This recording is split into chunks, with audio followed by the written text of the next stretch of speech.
Pretty women's movie के fact to review. दोस्तों channel पे नए हैं तो चैनल को लाइक और सब्सक्राइब करें और ज़्यादा से ज़्यादा शेयर करें। प्रीटी वुमन सन 1990 की एक अमेरिकी रोमांटिक कॉमेडी फिल्म है जिसका निर्देशन गैरी मार्शल ने किया है और इसकी पटकथा J.F. लोटन ने लिखी है। फिल्म में रिचर्ड गेरे और जूलिया रॉबर्ट्स ने अभिनय किया है और सहायक भूमिकाओं में हेक्टर एलिसोडो, राल्फ बेलामी अपने अंतिम प्रदर्शन में, लोरा शेन और जियाकोमो और जेसन अलेक्जेंडर है। फिल्म की कहानी हॉलीवुड एक्टर्स विवियन वार्ड और धनी व्यवसायी एडवर्ड लुइस पर केंद्रित है। विवियन को कई व्यावसायिक और सामाजिक कार्यों के लिए एडवर्ड की एक्सपर्ट के रूप में काम पर रखा जाता है और उनके रिश्ते और उसके एक सप्ताह के प्रवास के दौरान विकसित होते हैं। फिल्म का शीर्षक प्रीटी वुमन्स रॉय ऑर्बिसन के सन 1964 गीत ओ प्रीटी वुमन से आधारित है। निर्देशक है गैरी मार्शल, लेखक है J.F. लोटन, उत्पादित है ऑर्नोन मिल्चन, स्टीवन रेवथर, गैरी डब्ल्यू गोल्डस्टीन, अभिनेत्री रिचर्ड्स गेरे, जूलिया रॉबर्ट्स, एंकन है चार्ल्स मिस्की, संपादित किया राजा गोसलेन और प्रिसिला नेट ने। संगीत है जेम्स न्यूटन हॉवर्ड्स की उत्पादन कंपनी है Touchstone Pictures and Silver Screen Partners IV Regency और इंटरनेशनल पिक्चर्स बिना श्रेय द्वारा वितरित किया गया। बुएना विस्टा पिक्चर डिस्ट्रीब्यूशन द्वारा रिलीज की तारीख है 23 मार्च सन 1990 को संयुक्त राज्य अमेरिका में इसको रिलीज किया गया था। इसका कार्यक्रम 119 मिनट, देश संयुक्त राज्य अमेरिका और भाषा अंग्रेजी। मूल रूप से लॉस एंजिल्स में वर्ग और सेक्स वर्क के बारे में एक डार्क चेतावनी देने वाली कहानी होने का इरादा रखते हैं। फिल्म को एक बड़े बजट के साथ एक रोमांटिक कॉमेडी के रूप में फिर से तैयार किया गया था। प्रीटी वुमन को रिलीज होने पर आलोचकों को मिश्रित समीक्षाएं मिली, लेकिन रॉबर्टसन के प्रदर्शन की व्यापक प्रशंसा की गई। इसने रोमांटिक कॉमेडी और के लिए अमेरिका में अब तक की सबसे अधिक टिकट बिकने वाली फिल्मों में दिखाई दी। बॉक्स ऑफिस पर मोजो ने इसे काफ़ी अनुमानित घरेलू टिकटों में काफ़ी अच्छा इसने अपना किरदार निभाया था। फिल्म ने दुनिया भर में काफ़ी अच्छी कमाई की और अपने रिलीज के समय यह दुनिया भर की सबसे अब तक की पांचवी सबसे ज़्यादा कमाई करने वाली फिल्मों में दर्ज की गई थी, जो केवल E.T. The extra terrestrials, star wars और Indiana Jones and the last crusade और जॉर्ज के पीछे थी। प्रीटी वुमन ने रॉबर्ट्स को सुपर स्टारडम की बुलंदियों पर पहुंचा दिया और उन्हें सर्वश्रेष्ठ अभिनेत्री के लिए एक गोल्डन ग्लोब पुरस्कार, मोशन पिक्चर, कॉमेडी या म्यूजिकल के अलावा सर्वश्रेष्ठ अभिनेत्री के लिए अकादमी पुरस्कार और प्रमुख भूमिकाओं के लिए सर्वश्रेष्ठ अभिनेत्री के लिए बाफ्टा पुरस्कार से अपना पहला नामांकन मिला। फिल्म को सर्वश्रेष्ठ फिल्म के लिए बाफ्टा पुरस्कार और सर्वश्रेष्ठ मोशन पिक्चर्स, म्यूजिकल या कॉमेडी के लिए गोल्डन ग्लोब पुरस्कार का नामांकन भी दिया गया था। इसके बाद बताया जाता है इस फिल्म के कथानक के बारे में बताया गया है। कथानक: एक रात हॉलीवुड फिल्म में एक बिजनेसमैन पार्टी से निकलकर एडवर्ड्स अपने वकील फिलिप को लोटस एस्प्रिट लेकर हॉलीवुड बुलेवार्ड के एक रेड लाइट एरिया में पहुंच जाता है। वहां उसकी मुलाकात एक संघर्षरत वेश्या विवियन वार्ड से होती है। स्टिक शिफ्ट को चलाने के असमर्थ और संघर्ष विवियन एडवर्ड्स को रीजेंट्स बेवर्ली और विल्सायर होटल तक ड्राइव करने के लिए पेशकश करती है।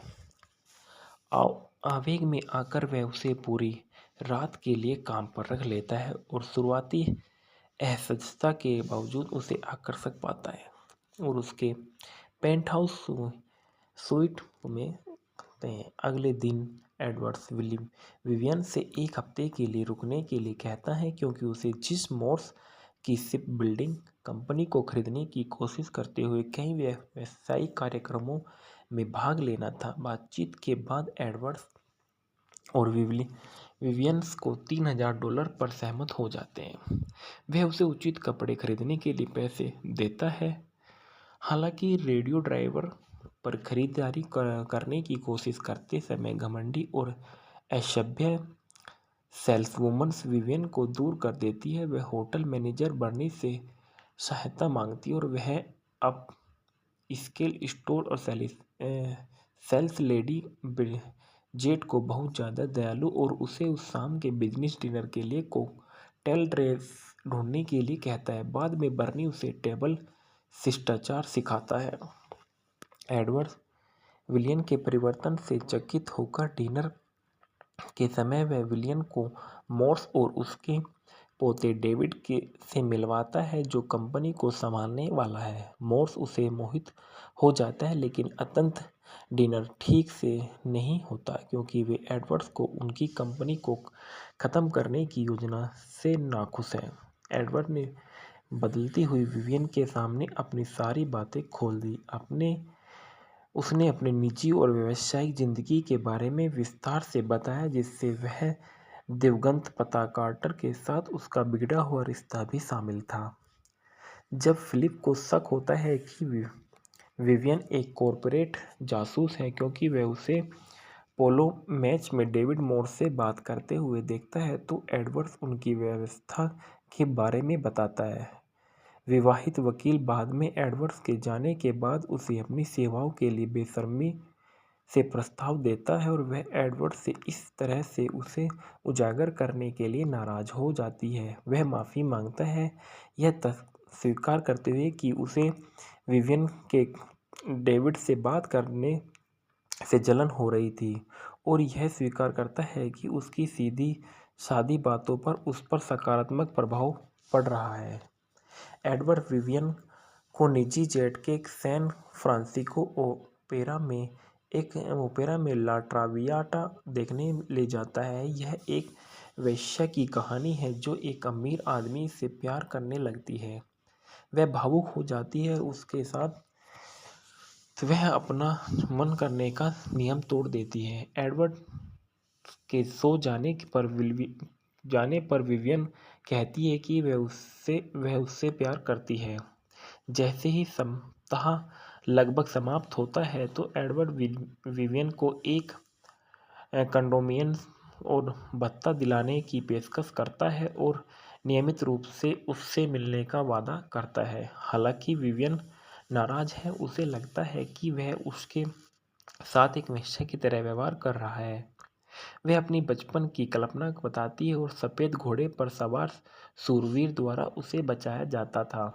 एडवर्ड्स मॉर्स से मिलता है लेकिन विवियन से प्रभावित होकर वह अपनी कंपनी को ख़त्म करने के बजाय उसे बचाने के लिए उसके साथ काम करना चुनता है।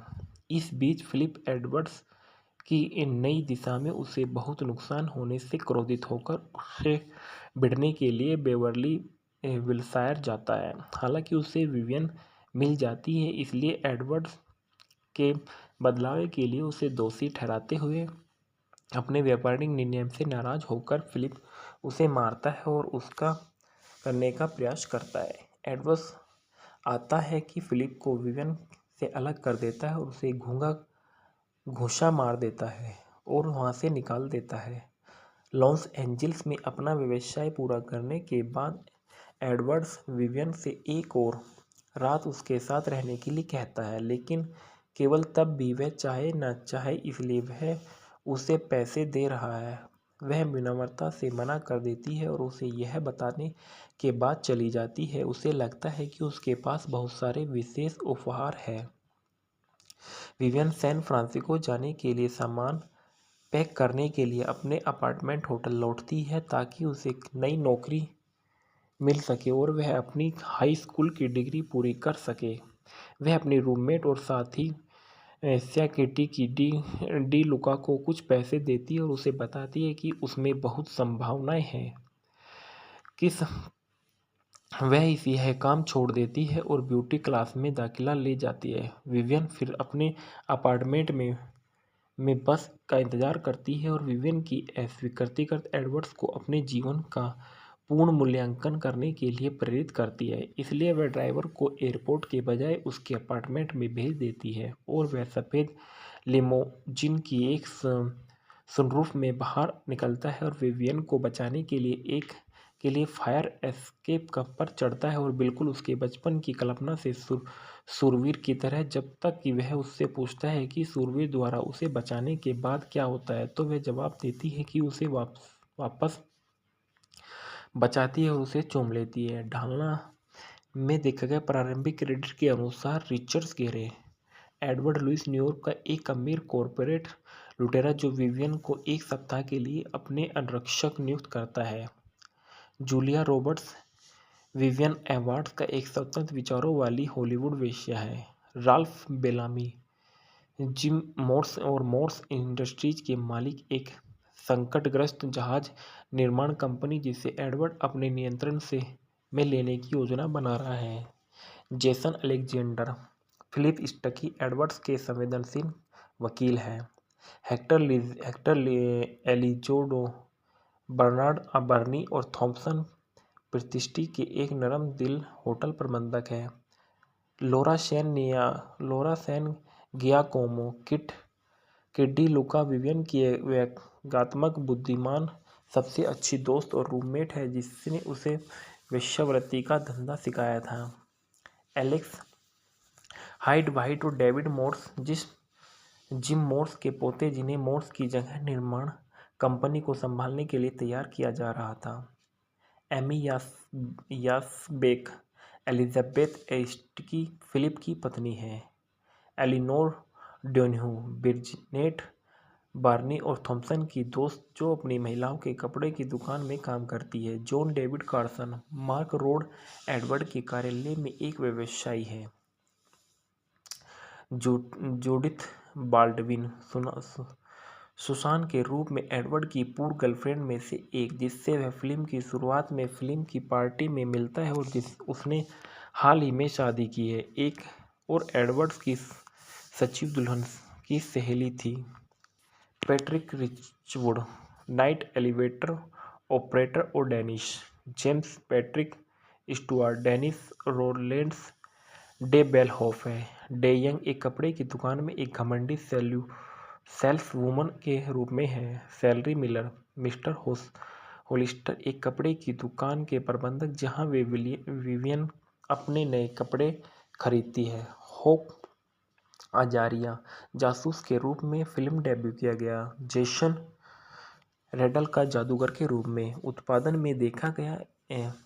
प्रीटी वुमन मूवी के जो उत्पादन में देखा गया विकास में बताया गया था। फिल्म की शुरुआत सन 1980 के दशक में लॉस एंजल्स में वेश्यावृत्ति के बारे में एक डार्क ड्रामा के रूप में की गई थी। विवियन और एडवर्ड्स के बीच में रिश्ते के मूल रूप से विवादास्पद विषय भी शामिल थे, जिसमें विवियन का ड्रग्स का आदी होना भी शामिल था। सौदे का एक हिस्सा यह था कि उसे एक सप्ताह तक कोकीन से दूर रहना था। अंततः एडवर्ड्स उसे अपने कार से बाहर फेंक देता है और चला जाता है। जेफ लॉन्टन को मूल पटकथा जिसे 3000 कहा जाता था, विवियन और उसकी वेश्या मित्र के डिज्नीलैंड में बस में समाप्त होती है। लोरा जिस्किन ने इन तत्वों को विवियन के सहानुभूतिपूर्ण चित्रण के लिए हानिकारक माना था और उन्हें हटा दिया गया। यहाँ किट को सौंप दिया गया। हटाए गए दृश्य मिल गए और कुछ को फिल्म की 15वीं वर्षगांठ के लिए जारी डीवीडी में शामिल किया गया था। 4 दूसरे में उसका सामना ड्रग डीलर कार्लोस केस से होता है, जिसके बाद एडवर्ड द्वारा बचाया जाता है जब लिमो ड्राइवर डेरिल अपनी बंदूक निकाल लेता है। हालांकि वॉल स्ट्रीट और द लॉस्ट डिलेट जैसी फिल्मों में प्रेरित होकर यह फिल्म पिग्मेलियन मिथकों से मिलती जुलती है, विशेष रूप से जॉर्ज बर्नार्ड शॉ के इसी नाम के नाटक से, जिसने ब्रॉडवे संगीत में माई फेयर लेडी का आधार भी बनाया। यह वॉल्ट डिज्नी स्टूडियो के तत्कालीन अध्यक्ष जेफरी कैटनेबर्ग थे, जिन्होंने इस फिल्म को मूल डार्क द्वारा और विपरीत एक आधुनिक समय की परिकथा और प्रेम कहानी के रूप में फिर से लिखे जाने पर जोर दिया। इसे टचस्टोन पिक्चर्स को दिया गया था और एक रोमांटिक कॉमेडी के रूप में फिर से लिखा गया। 3000 का शीर्षक बदल दिया गया क्योंकि डिज्नी के अधिकारियों को लगा कि वह एक विज्ञान कथा फिल्म के शीर्षक की तरह लग रही है। इस फिल्म की ढलाई में देखा गया कि फिल्म की कास्टिंग एक लंबी प्रक्रिया थी। मार्शल ने शुरू में एडवर्ड की भूमिका के लिए Christopher Reeve, Daniel Day Lewis, Kevin Kline और डेंजल वाशिंगटन पर विचार किया था और अल्बर्ट ब्रूक्स पर सिल्वेस्टर स्टेलोन, अल पिचिनो और बर्ट रेनॉल्ड्स ने इसे ठुकरा दिया। पचिनो ने भाग को अस्वीकार करने से पहले रॉबर्ट्स के साथ कास्टिंग रीडिंग तक की। सैम नील, टॉम कोटी और चार्ल्स ग्रोंडिल ने रॉबर्ट्स के साथ भाग के लिए परीक्षण किया। गैरे ने शुरू में इनकार कर दिया गया, लेकिन जब वह रॉबर्ट से मिले तो उन्होंने उन्हें मना कर लिया। वह अंततः लुइस की भूमिका निभाने के लिए सहमत हो गए। उन्होंने कथित तौर पर अपनी भूमिका में बहुत अधिक सक्रिय शुरुआत की, लेकिन वह गैरी मार्शल उन्हें एक तरफ ले गए और कहा कि नहीं नहीं नहीं रिचर्ड्स। जूलिया रॉबर्ट्स विवियन की भूमिका के लिए पहली पसंद नहीं थी। उन्हें डिज्नी नहीं चाहता था। कई अन्य अभिनेत्रियों पर विचार किया गया था। मार्शल ने मूल रूप से इस भूमिका के लिए कैरेन एलन की कल्पना की थी। जब उन्होंने मना कर दिया कि उसे, तो उस समय की कई बेहतर ज्ञात अभिनेत्रियों के पास ऑडिशन गए, जिनमें मॉली रिंगवाल्ड शामिल थी, जिन्होंने इसे ठुकरा दिया गया क्योंकि उन्हें कहानी पसंद नहीं आई और क्योंकि उन्हें लगा कि इसमें कुछ अजीब है। राइडर ने ऑडिशन दिया, लेकिन उन्हें ठुकरा दिया गया क्योंकि मार्शल को लगा कि वह बहुत छोटी है। कोनेली को भी इसी कारण से खारिज कर दिया गया था। एमिली लॉयड ने इसे ठुकरा दिया क्योंकि यह फिल्म मरमेड्स की उनकी शूटिंग के साथ टकराव में थी। मार्शल द्वारा लिखे गए एक नोट के अनुसार मैरी स्टीनबर्गन की पहली पसंद में से एक थी। डायने लेन को कास्ट किए गए जाने के बहुत करीब पहुंच गई थी और उस समय स्क्रिप्ट बहुत डार्क थी। वे कॉस्ट्यूम फिटिंग तक पहुंच गए थे, लेकिन शेड्यूलिंग संघर्षों के कारण वह स्वीकार नहीं कर सकी। मिशेल फिफर ने भूमिका को ठुकरा दिया और यह कहते हुए कि उन्हें स्क्रिप्ट का टोन पसंद नहीं आया।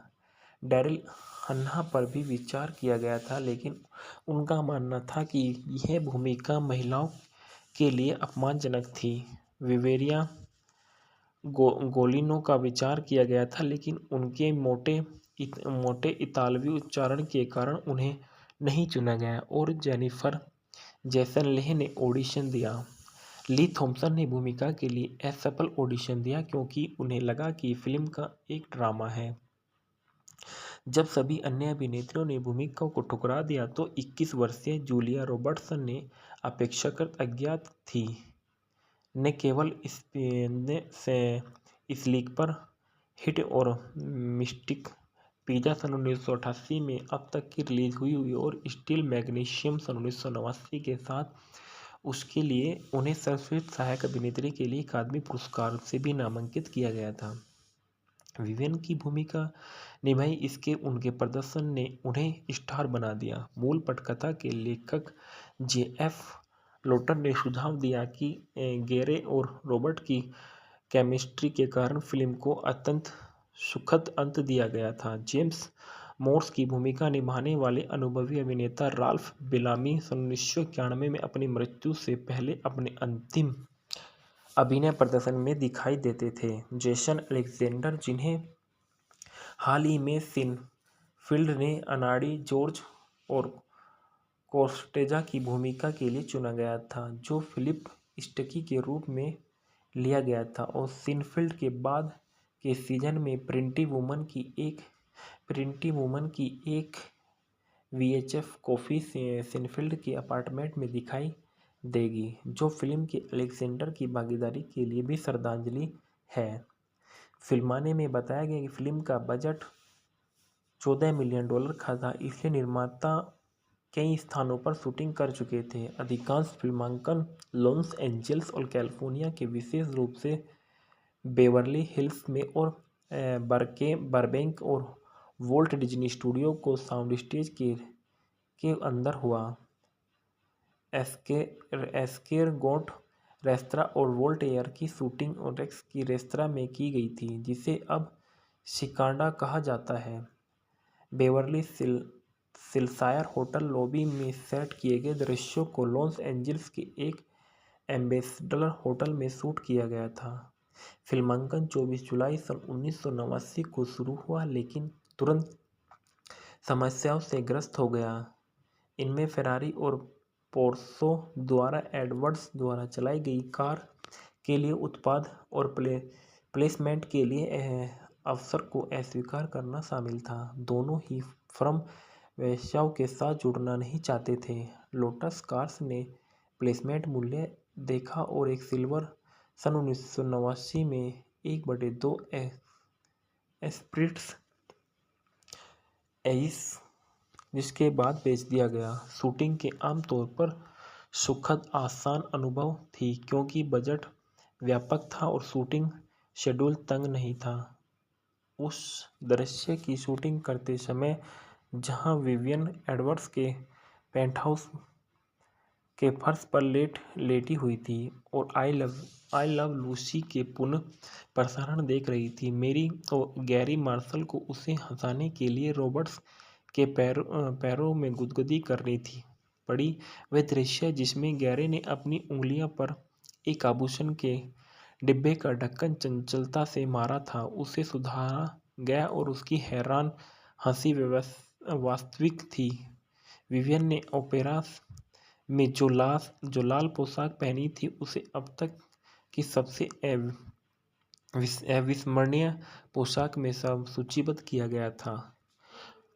उस दृश्य के दौरान जिसमें रॉबर्ट्स बाथटब में प्रिंस का गाना गाती है, नीचे से सकती है और अपने सिर बुलबुले के नीचे डुबोती है, तो वह बाहर निकलती है तो पाती है कि कैमरामैन को छोड़कर क्रू का जा चुका है, जिसने उस पल को फिल्म में कैद किया था। प्रेस दृश्य में वह इतनी तनावग्रस्त थी कि उसके माथे पर एक नस दिखाई देने लगी और उसे मार्शल और गैरे द्वारा मालिश करनी पड़ी।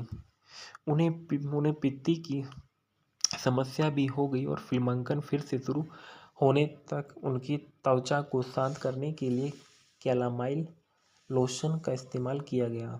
फिल्मांकन 30 नवंबर को पूरा हुआ और सैली मिशेल ने जोखिम भरे दृश्य में फिल्म के प्रचार पोस्टर में रॉबर्ट्स के लिए बॉडी डबल के रूप में काम किया। फिल्म के स्वागत में देखा गया कि बॉक्स ऑफिस पर अपने शुरुआती सप्ताह में फिल्म यूएस बॉक्स ऑफिस पर नंबर 1 पर रही थी।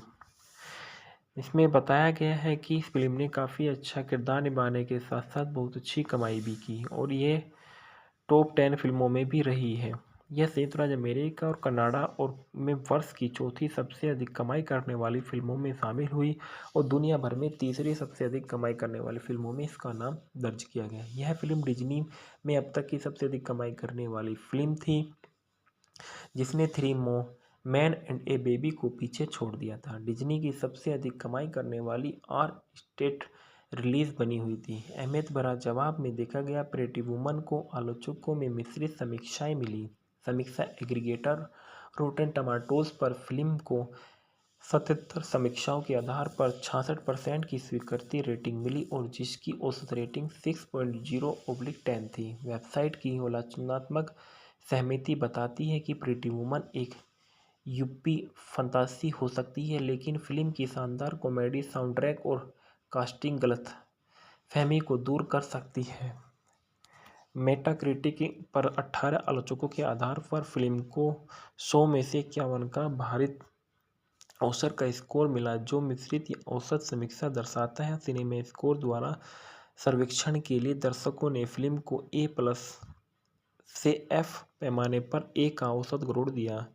एंटरटेनमेंट विकली के ओवेन ग्लीबरमैन के फिल्म को डी दिया गया, यह कहते हुए कि यह एक नव पिग्मेलियन कॉमेडी के रूप में शुरू होती है और इसकी सख्त वेश्यानायिका के साथ एक एपिस्केल राजकुमारी फंतासी के नारीवादी संस्करण के रूप में काम कर सकती है। ग्लीबरमैन ने यह भी कहा कि इस बारे में दिखावा करती है कि कैसे प्यार पैसे से परे है, लेकिन वास्तव में स्टेटस सिंबल से ग्रस्त। और अपनी 20वीं वर्षगांठ के ग्लीबरमैन में एक और लेख लिखा जिसमें कहा गया कि हालांकि उन्हें लगा कि वह सही और लेकिन उन्होंने आज भी बी दिया है। द न्यूयॉर्क टाइम्स में कि कैटरीना चौंकाने के लिए कहा गया, इस प्रेम की कहानी नहीं थी और यह एक पैसे की कहानी थी। इसका तर्क चरित्र और कथा के बीच, छवि और अर्थ के बीच, पैसे और मूल्य के बीच एक वियोग पर निर्भर करता है और इसने इसे पूरी तरह से पारंपरिक नहीं बल्कि पूरी तरह से उत्तर आधुनिक बना दिया। रॉबर्ट्स के बाद में 2019 के एक साक्षात्कार में कहा कि उनका मानना है कि आज यह फिल्म नहीं बनाई जाएगी। इस फिल्म में जो पुरस्कार दिए गए वो अकादमी पुरस्कार सर्वश्रेष्ठ अभिनेत्री नामांकित जूलिया रॉबर्ट्स को मनोनीत किया गया था। BMI फिल्म और टीवी पुरस्कार जो दिए गए थे, फिल्म संगीत पुरस्कार जेम्स न्यूटन हॉवर्ड जीत और गाया था। किसी फिल्म का सबसे ज़्यादा माना गया यह है जो यह प्यार की रहा होगा, पेरिस गैसले जीत गया था। ब्रिटिश अकादमी फिल्म पुरस्कार जो दिए गए थे वो सर्वश्रेष्ठ फिल्म पुरस्कार जो दिया गया था अर्नोल्फ मिल्चन, स्टीवन रेवथर और गैरी मेसल को मनोनीत किया गया था। सर्वश्रेष्ठ अभिनेत्री मुख्य भूमिका जूलिया रॉबर्ट्स को मनोनीत किया गया। सर्वश्रेष्ठ पटकथा मूल JF लॉटन को मनोनीत किया गया। सर्वश्रेष्ठ पोशाक डिजाइन मैरिलिन वेंस को मनोनीत किया गया था। सीजर पुरस्कार सर्वश्रेष्ठ विदेशी फिल्म गैरी मार्शल को मनोनीत किया गया। डेविड डेटाटेलो पुरस्कार सर्वश्रेष्ठ विदेशी अभिनेत्री जूलिया रॉबर्ट्स को मनोनीत किया गया था। गोल्डन ग्लोब पुरस्कार जो दिए गए थे सर्वश्रेष्ठ मोशन पिक्चर संगीत में या हास्य से मनोनीत किया गया था। मोशन पिक्चर एंड सर्वश्रेष्ठ अभिनेत्री संगीत में का हास्य जूलिया रॉबर्ट्स को जीत गया। मोशन पिक्चर में सर्वश्रेष्ठ अभिनेता संगीत में का या हास्य रिचर्ड्स गैरे को मनोनीत किया गया था। सर्वश्रेष्ठ सहायक अभिनेता मोशन पिक्चर एक्टर एलिजोडो को मनोनीत किया गया था। गोल्डन स्क्रीन पुरस्कार जो जीते थे वो जुपिटर पुरस्कार सर्वश्रेष्ठ अंतर्राष्ट्रीय अभिनेत्री और किड्स चॉइस पुरस्कार पसंदीदा फिल्म अभिनेत्री जो जूलिया रॉबर्ट्स को नहीं जीता था। प्यूस चॉइस अवार्ड पसंदीदा कॉमेडी मोशन पिक्चर नहीं जीता था। Roberts guild of America award सर्वश्रेष्ठ पटकथा सीधे स्क्रीन के लिए लिखी गई थी जो F लॉटन से मनोनीत किए गए थे। इस फिल्म के जो संगीत दिए गए थे वो साउंडट्रैक में गाने अन्य के अलावा शामिल थे। रॉबर्ट और रॉय ओबिर्सन द्वारा लिखित यह ओह प्रिंट वुमन जिसमें इसका शीर्षक प्रेरित था। रॉकेट्स का It Must Have Been Love को मूल रूप से दिसंबर 1987 में रिलीज हुआ और जून 1990 में बिलबोर्ड हॉट द्वारा 100वें नंबर पर एक पर पहुंच गया। King of Wishful Thinking Go West द्वारा दिया गया था। Show Me Your Souls Red Hot Chili Peppers द्वारा दिया गया। पीटर सेटेरा द्वारा नो नेक्स प्लेसन द्वारा दिया गया। वाइल्ड वीमेन डू नताली कोल द्वारा दी गई थी। लोरेन वुड द्वारा खोलना साउंडट्रैक को रिकॉर्डिंग इंडस्ट्रीज और एसोसिएशन ऑफ अमेरिका द्वारा ट्रिपल प्लेटिनम प्रणाली में किया गया था। फिल्म में दिखाया गया ओपेरा ला ट्रावियाटा है जो इसके कथानक के लिए प्रेरणा का भी काम करती है। अत्यधिक नाटकीय एरिया अंश जिसे दोहराया गया था और वह ओपेरा से द मिथ फोर्जा का अंत है। रॉबर्ट टब में मोलिटे हुए प्रिंस का गाना है। किस गीत किस गाती है और गैरे का किरदार फ़ोन पर बात कर रहा है कि वह background musical James Newton Howard द्वारा रचित है। गैरे का किरदार होटल लॉबी में जो पियानो बजाता है उसे गैरे ने रचा और बजाया। ही स्पिल्स ओब्लिक लव थीम शीर्षक वाली यह पियानो रचना ब्रूस और स्प्रिंगस्टीन की रेसिंग इन द स्ट्रिंग से प्रेरित है। संगीत अनुकूलन जो है फिल्म का एक मंच संगीत रूपांतरण 20 जुलाई 2018 को ब्रॉडवे पर पूर्वावलोकन में आधिकारिक तौर पर 16 अगस्त को नीदरलैंड थिएटर में खोला गया। यह शिकागो के ओरिएंटल थिएटर में एक out of town trial out का अनुसरण करता है जो 13 मार्च और 14 अप्रैल 2018 तक चला। संगीत में ब्रायन एडम्स और जिम वाल्सन द्वारा संगीत और गीत के दिवंगत गैरी मार्शल और जे.एफ. लोटन ने पुरस्कार लिखी और वह जेरी मिशेल निर्देशक और कोरियोग्राफर शिकागो और ब्रॉडवे कलाकारों में सामान्यतः बाकर्स विलियन के रूप में अपने ब्रॉडवे डेब्यू में स्टीव काजी एडवर्ड्स के रूप में शामिल थे। बार्क ने 21 जुलाई सन 2019 को विवियन के रूप में अपना रन समाप्त किया और एरिक एंडरसन ने मिस्टर थॉम्पसन की भूमिका निभाई और किंग्सले लोगस ने जेम्स मॉर्स की भूमिका निभाई। यूके और आयरलैंड स्टेट म्यूजिकल टूर शरद ऋतु 2023 के शुरू हुआ था और शो बेटिकल के कलाकारों के साथ शुरू हुआ जिसमें एम्बर डेविस विवियन के रूप में, ओलिवर सेविल एडवर्ड के रूप में और आरे ओडुबा ने मिस्टर थॉम्पसन की भूमिका निभाई और यह दौरा 2024 के अधिकांश समय तक जारी रहने वाला है। संदर्भ में देखा गया कि प्रीटी वुमन व टर्नल क्लासिक मूवीज मूल रूप से 16 अगस्त 2016 को संग्रहित और 17 जून 2016 को पुनः प्राप्त किया गया था। इसके बाद बताया जाता है कि इस फिल्म के जो मूल किरदार रहे हैं उनके बारे में जो दिखाया गया है कि इस फिल्म के जो मूल किरदार रहे हैं जैसे कि रिचर्ड गैरे और जूलिया रॉबर्ट्स। रिचर्ड गैरे के बारे में बताया गया है कि वह कौन है और उसकी क्या खूबियाँ हैं। रिचर्ड गैरे का पूरा नाम है रिचर्ड टिफनी गैरे। इनका जन्म 21 अगस्त 1949 में हुआ था। यह अमेरिकी अभिनेता है। उन्होंने सन 1970 के दशक में फिल्मों में अभिनय करना शुरू किया। लुकिंग फॉर मिस्टर गुडवार सन 1977 में सहायक भूमिका और डेज ऑफ हेवन सन 1978 में मुख्य भूमिका में निभाई।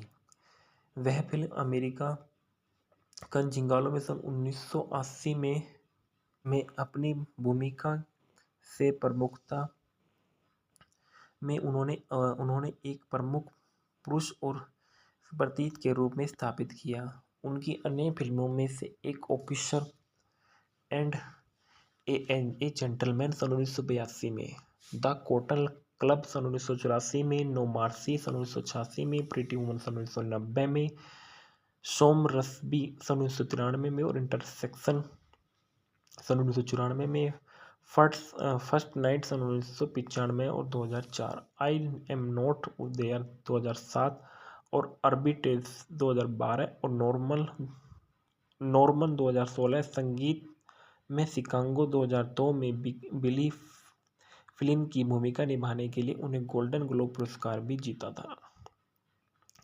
इनका जन्म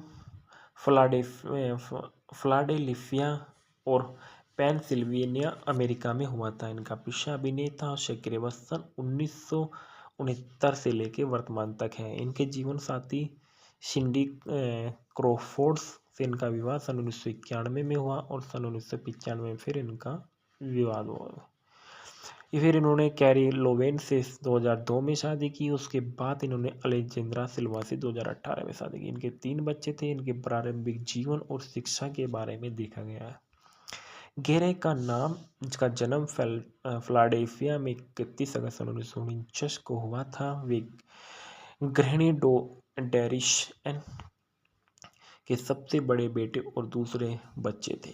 उनके पिता का मूल रूप से मंत्री बनने का इरादा था। गैरे का पालन पोषण न्यूयॉर्क के सरक्यूज और मेथोडिस्ट में रूप में हुआ था। उनके परदादा जॉर्ज लैन गैरे ने उनके उपनाम की स्पेलिंग से बदल दी थी और उनके पूर्वजों में से एक, जिसका नाम भी जॉर्ज था, और एक अंग्रेज जो इंग्लैंड के हैविक्ट्री में लाया था, सन 1638 में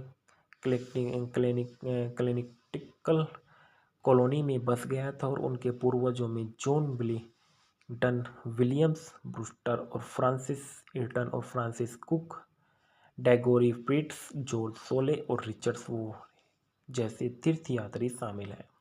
सन 1967 में उनके नॉर्थ सिरेक्यूज सेंट्रल हाई स्कूल में स्नातक की उपाधि प्राप्त की, जहां उन्होंने जिम्नास्टिक और संगीत की उत्कृष्ट प्रदर्शन किया और तुरही बजाया। उन्होंने जिम्नास्टिक्स छात्रवृत्ति और मैसाचुसेट्स और एमहर्स्ट विश्वविद्यालय में दर्शन शास्त्र का अध्ययन किया, जो 2 साल बाद उन्होंने छोड़ दिया और स्नातक नहीं किया। उनकी आजीविका के बारे में देखा गया। गैरे ने पहली बार पेशेवर के रूप में सिएटल रिपर्टरी थिएटर और सन 1969 में कैप कोड में प्रोविंसिंग टाउन प्ले हाउस में काम किया, और जहां उन्होंने रोसेनक्रॉस और गिल्डेस्टर्स और आर डेड में अभिनय किया था। उनकी पहली प्रमुख अभिनय भूमिका सन 1973 में ग्रीस के मूल लंदन स्टेज संस्करण में थी। वे समलैंगिक चित्रण निभाने वाले पहले उल्लेखनीय हॉलीवुड अभिनेताओं में से एक थे, जिन्होंने सन 1979 में ब्रॉडवे प्रोडक्शन बेट में एक समलैंगिक होलोकॉस्ट पीड़ित की भूमिका निभाई, जिसके लिए उन्हें थिएटर में वर्ल्ड अवार्ड मिला था। गैरे सन 1970 के दशक में मध्य से हॉलीवुड फिल्मों में दिखाई देने लगी और मूल रूप से द लॉर्ड्स ऑफ प्लेटपस सन 1974 में एक प्रमुख भूमिका के कास्ट किया गया। उन्हें अपने सह कलाकार सिल्वेस्टर स्टेलोन के साथ झगड़े के बाद बदल दिया गया और उन्होंने लुकिंग फॉर मिस्टर गुडबार सन 1977 में एक छोटी लेकिन महत्वपूर्ण भूमिका निभाई और निर्देशक टेरेंस मालिक की बहुप्रतीक्षित ड्रामा डेज ऑफ हेवन सन 1978 में अभिनय किया।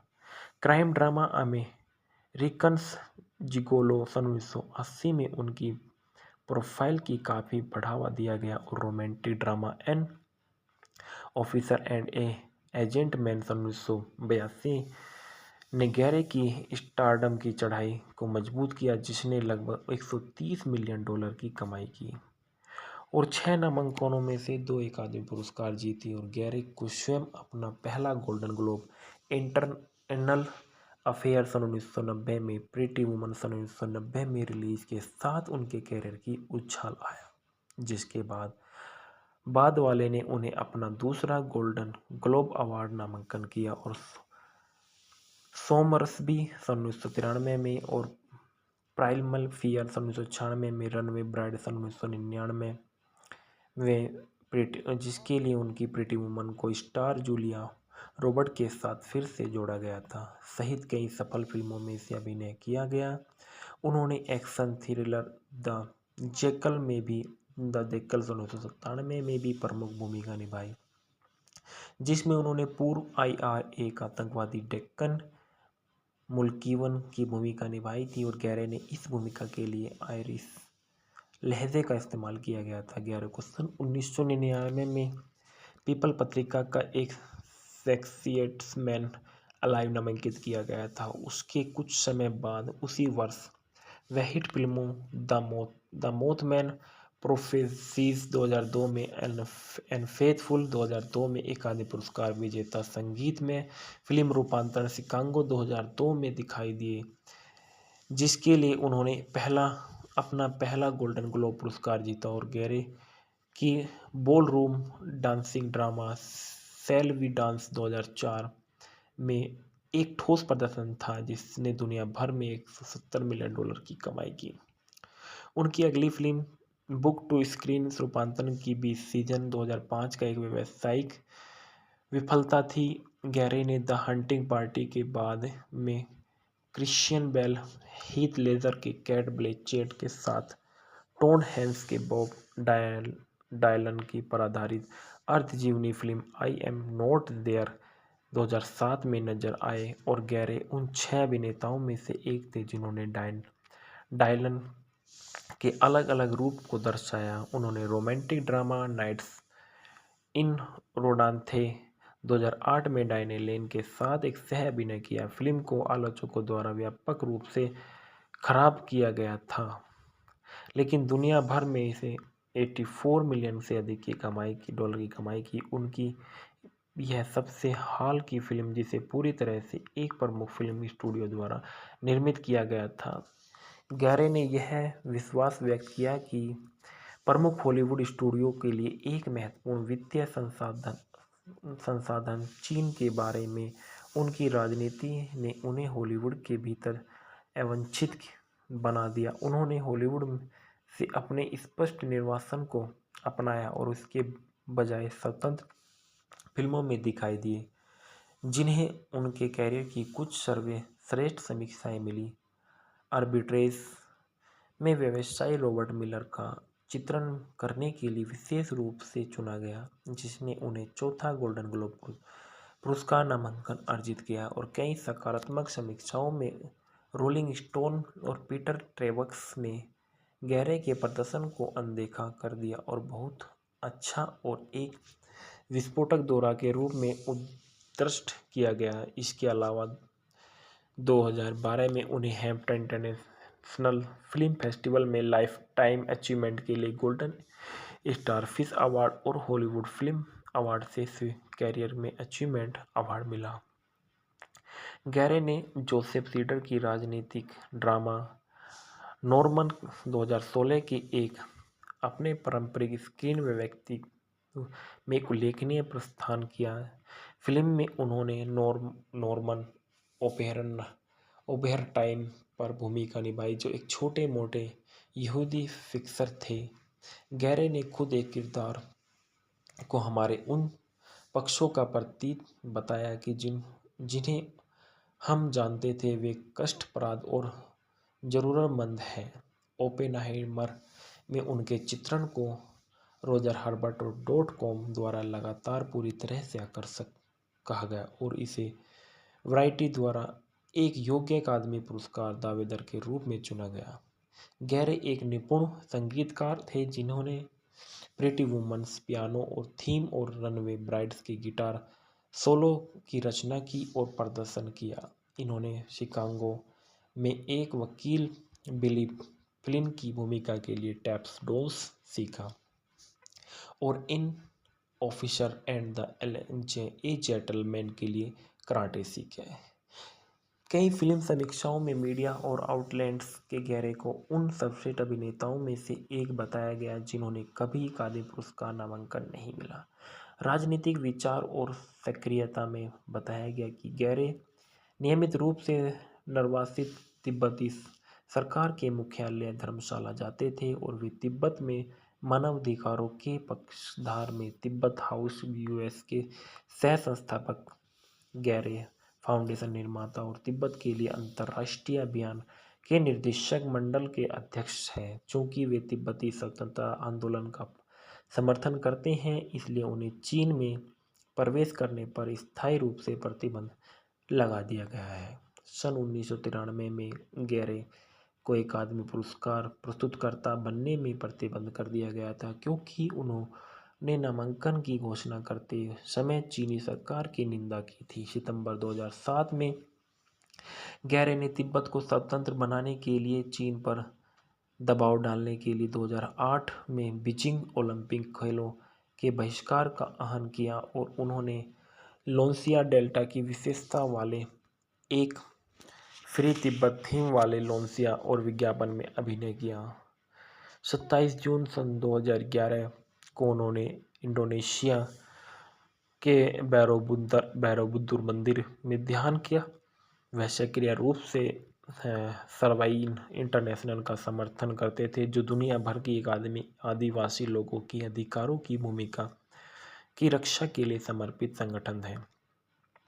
गहरे पारिस्थितिक कारणों और एड्स जागरूकता के लिए अभियान चलाते थे, और वे वर्तमान में हीलिंग द डिवाइड्स के निर्देशक और मंडल और कार्यरत थे, जो एक ऐसा संगठन है जो शांति, न्याय और समझ को बढ़ावा देने के लिए वैश्विक पहलों का समर्थन करता है। उन्होंने एड्स केयर होम की स्थापना की मदद की, जो भारत में एड्स की पीड़ित महिलाओं को बच्चों के लिए एक आवासीय सुविधा है, और उस देश की एड्स जागरूकता और शिक्षा के लिए अभियानों का भी समर्थन करते हैं। सन 1999 में उन्होंने भारत में विभिन्न मानवीय कार्यक्रमों का समर्थन करने के लिए गैरे फाउंडेशन इंडिया ट्रस्ट बनाया। 15 अप्रैल 2007 को गैरे जयपुर के एक एड्स जागरूकता रैली में दिखाई दिए, और ट्रक ड्राइवरों के बीच उनके इस्तेमाल को बढ़ावा देने के लिए एक लाइव न्यूज़ कॉन्फ्रेंस का दौरा। उन्होंने बॉलीवुड सुपरस्टार शिल्पा शेट्टी को गले लगाया और उन्हें डुबाया और उनके गाल का कई बार चुम्बन किया। इस इशारे के परिणामस्वरूप एक स्थानीय अदालत ने गैरे और शेट्टी को सार्वजनिक अश्लीलता कानूनों का उल्लंघन करते हुए गिरफ्तार करने का आदेश दिया। गैरे ने कहा कि विवाद एक छोटी कट्टरपंथी राजनीतिक पार्टी द्वारा निर्मित था। लगभग एक महीने बाद भारत के मुख्य न्यायाधीश कैसी बालाकृष्णन की अध्यक्षता वाली 2 न्यायाधीशों की पीठ ने मामले को तुच्छ बताया और माना कि मशहूर हस्तियों के खिलाफ ऐसी शिकायतें सस्ते प्रचार के लिए दर्ज की गई थी और इससे देश का नाम खराब हुआ। उन्होंने फैसला सुनाया और गैरे देश के प्रवेश करने के लिए स्वतंत्र रहेंगे। गैरे ने अक्टूबर 2009 में प्रकाशित पुस्तक We Are One A Celebration में ऑफ ट्राइबल्स पीपल्स के लिए अपने लेखन का कुछ योगदान दिया। उन्होंने जुम्मा के उत्पीड़न और भूमि के नुकसान पर एक खुद कहानी के उदाहरणों के रूप में चर्चा की, जो दुनिया के विभिन्न महाद्वीपों में खुद को दोहराती हुई शांतिपूर्ण संस्कृति के खिलाफ अपराध की ओर ध्यान आकर्षित करती है, और यह कैसे प्रकृति के रूप के साथ मानव जाति के अपने रिश्ते और जीवित रहने के लिए की क्षमता को दर्शाती है। और पुस्तक की बिक्री को प्राप्त रॉयल्टी स्वदेशी अधिकार और संगठन सर्वाइवल इंटरनेशनल को जाती है। 2010 में गैरे ने कहा कि इराक में युद्ध को अमेरिकी लोगों का समर्थन नहीं था, और बुश प्रशासन ने अमेरिकियों को इस निर्णय के लिए धमकाया था। उन्होंने जॉर्ज डब्ल्यू बुश को बहुत खराब राष्ट्रपति कहा, और 34वें कहारिया अंतर्राष्ट्रीय फिल्म महोत्सव के मौके पर आयोजित एक प्रेस कॉन्फ्रेंस में उन्होंने कहा कि इराक में अमेरिका ने जो कुछ किया उसके लिए मुझे बहुत खेद है। यह युद्ध तब सभी के लिए एक त्रासदी रहा। मुझे उम्मीद है कि इराक के लोग अपने देश का पुनर्निर्माण कर सकते हैं। 2016 में गैरे ने राष्ट्रपति पद के लिए हिलेरी क्लिंटन का समर्थन किया और उनके अभियान के लिए $2700 का दान दिया। 2017 में गैरे ने फिलिस्तीनियों पर बेंजामिन नेतन्याहू की नीतियों के कब्जे वाले वेस्ट बैंक में बस्तियों के विस्तार की आलोचना करते हुए कहा कि बस्तियां एक बेतुका उकसावा है और निश्चित रूप से अंतर्राष्ट्रीय अर्थों में पूरी तरह से अवैध है, और वे निश्चित रूप से किसी ऐसे व्यक्ति को कार्यक्रम का हिस्सा नहीं है जो वास्तविक शांति प्रक्रिया चाहता है। फरवरी 2023 में गैरे उन 480 वैश्विक हस्तियों में से एक थे जिन्होंने फ्रीडम हाउस के एक बयान पर हस्ताक्षर किए थे, जिसमें महसा अमीनी प्रदर्शनकारियों के लिए समर्थन व्यक्त किया गया था और ईरानी अधिकारियों पर प्रतिबंध लगाने का आग्रह किया गया था। इस्लामिक रिवॉल्यूशनरी गार्ड कॉर्प्स को एक आतंकवादी समूह के रूप में प्रतिबंधित करने का आहन किया गया था। व्यक्तिगत जीवन में जो देखा गया कि गैरे का सन 1971 से लेकर 1918 तक अभिनेत्री पेनेलोप मिलफोर्ड के साथ 1978 से लेकर 1986 तक चित्रकार सिल्विया मोर्टिसन के साथ बार बार संबंध रहा। उन वर्षों के दौरान उनका नाम छिटपुट रूप से ट्यूजडे वेल्ड और कैरोल मैलोरी, डॉन स्टील और लैरी रोडकिन, बारबरा कैरेरा और बारबरा स्टीसन के साथ भी जुड़ा। यह सुझाव दिया गया है कि प्रेस्ली के पूर्व प्रेमी माइकल एडवर्ड्स और ब्रेसिंगर के पूर्व पति रोन स्नाइडर द्वारा लिखी गई किताबों में प्रिसिला प्रेस्ली और किम बेसिंगर के साथ उनके संबंध थे। उन्होंने कथित तौर पर मॉडल लोरा बेली और टीना चो, दलीला के लाजलो और पद्मा लक्ष्मी को भी डेट किया था। उन्होंने सन 1991 से लेकर सन 1995 तक मॉडल सिडनी क्रॉफोर्ड से भी शादी की थी। नवंबर 2002 में गैरे ने मॉडल और अभिनेत्री कैरी लोवेल से शादी की और उनका एक बेटा था, होमर जेम्स जिम्मे गेर, जो फरवरी 2000 में पैदा हुआ। उनका नाम उनके दादा के साथ साथ तिब्बती नाम जिग्मे के नाम पर रखा गया। सितंबर 2013 में शादी के 11 साल बाद उन दोनों अलग हुए।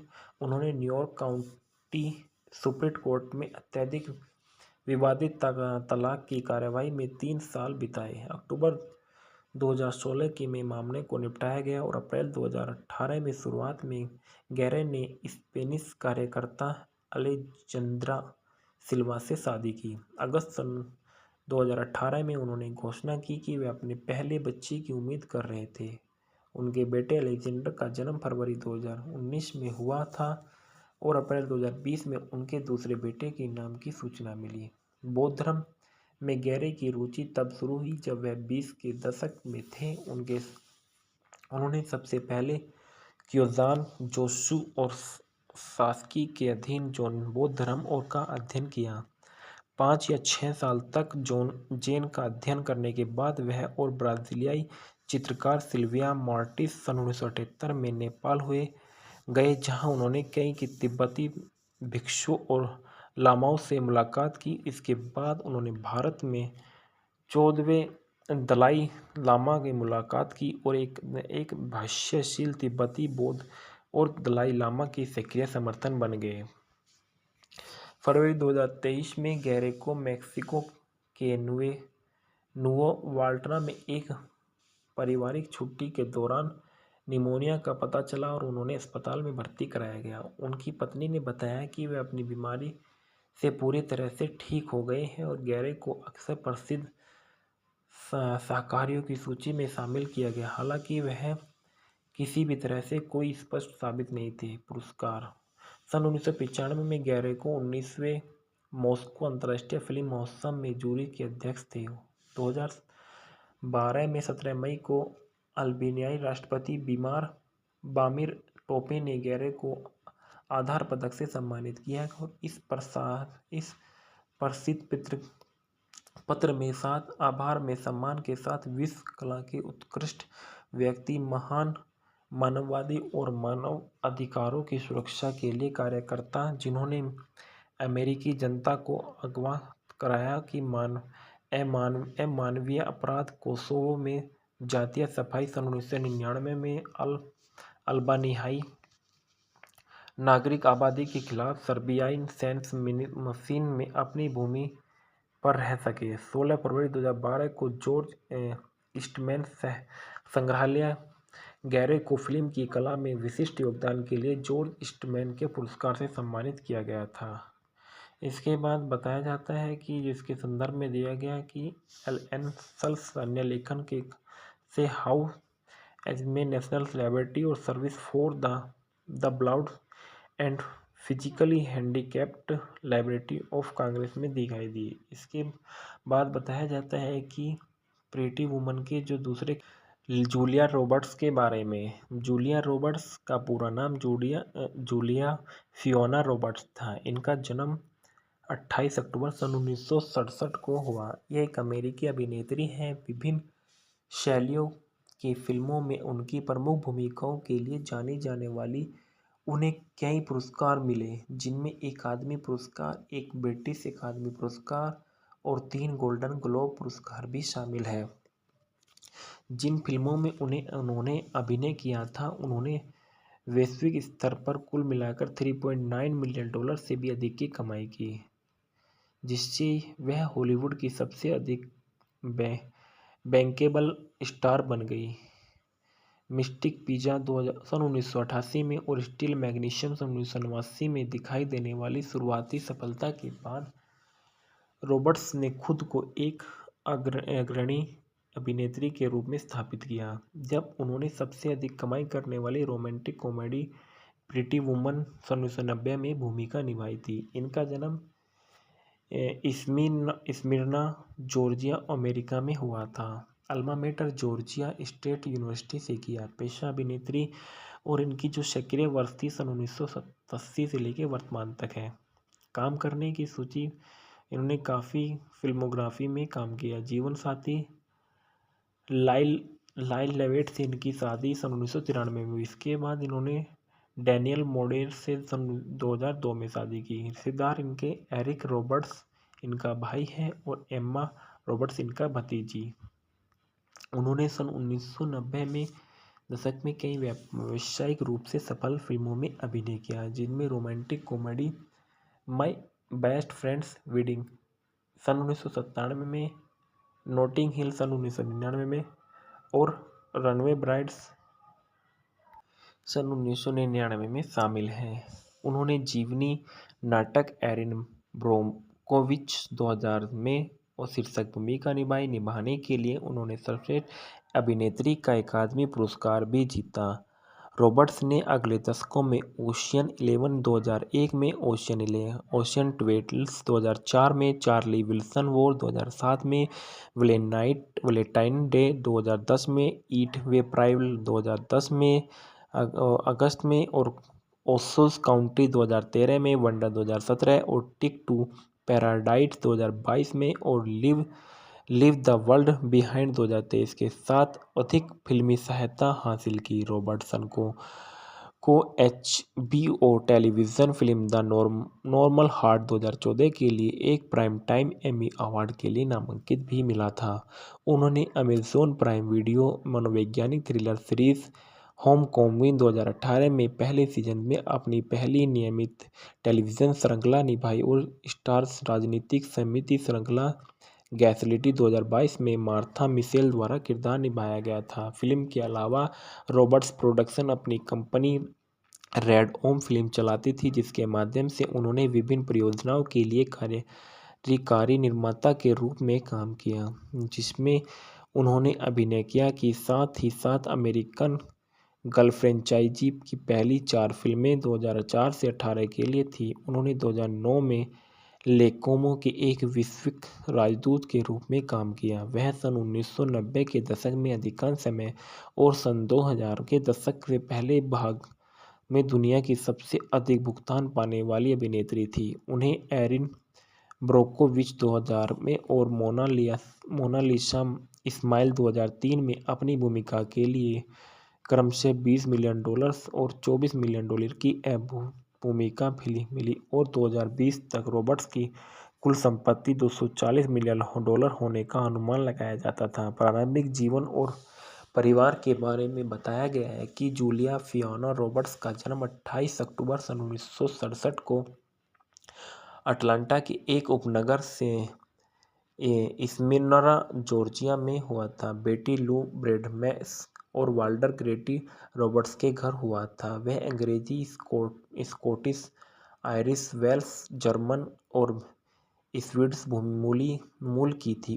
उनके पिता बैप्टिस्ट थे और उनकी मां कैथोलिक थी। रॉबर्टसन का पालन पोषण कैथोलिक में हुआ। उनके बड़े भाई एरिक रॉबर्टसन, जिनसे वह 2004 तक कई सालों अलग रही, और बड़ी बहन लिसा रॉबर्टसन गिल्सन और भतीजी एम्मा रॉबर्टसन भी अभिनेता है। उनकी एक छोटी सौतेली बहन भी है जिसका नाम नैन्सी मोटस था। रॉबर्टसन के माता-पिता एक समय और एक अभिनेता और नाटक कलाकार संयुक्त राज्य सशस्त्र बलों के लिए नाटकीय परिस्थितियों में प्रदर्शन करते समय मिले थे। बाद में उन्होंने मिडटाउन में जूनिपर स्ट्रीट पर आसपास अटलांटा में Atlanta actors and writers workshop के सह स्थापना की। जब वे जूलिया की उम्मीद कर रहे थे तब उन्होंने डेकाटूर जॉर्जिया में बच्चों के अभिनय स्कूल चलाया। कोरेटा और मार्टिन लूथर किंग जूनियर के बच्चे स्कूल में पढ़ते थे। वाल्टर रॉबर्ट्स ने उनकी बेटी योलांडा के लिए अभिनय कोच के रूप में काम किया। क्षेत्र के एकमात्र नस्लीय रूप में एकीकृत थिएटर्स मंडली चलाने की उनकी सेवा के लिए आभार और रॉबर्ट्स की वित्तीय कठिनाइयों के कारण कोरेटा किंग ने जूलिया के जन्म पर रॉबर्ट्स के अस्पताल का बिल चुकाया। रॉबर्ट्स के माता-पिता ने सन 1955 में शादी की थी और उनकी मां ने सन 1971 में तलाक के लिए अर्जी दी।